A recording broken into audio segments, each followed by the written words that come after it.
After a hard day's road testing at Car Magazine, you get home and the first thing you want to do is relax, have a nice cup of tea and take your trousers off.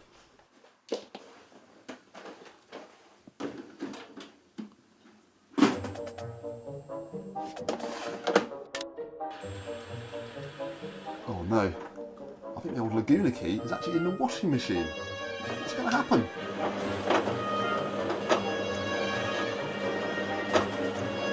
Renault's chief executive, Carlos Ghosn, told me that the new Laguna key is so well built, like the rest of the car, that it will even survive a full wash.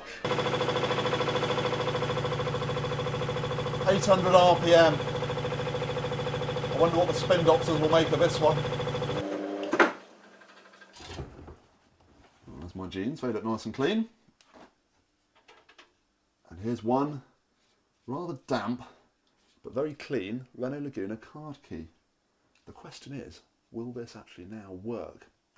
I really hope so, otherwise I'm on foot this weekend.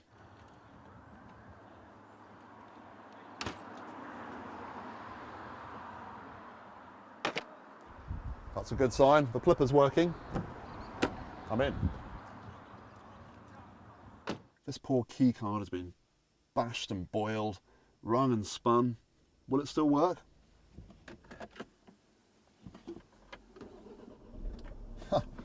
It does work. Right, I'm off now. Go and buy some new trousers.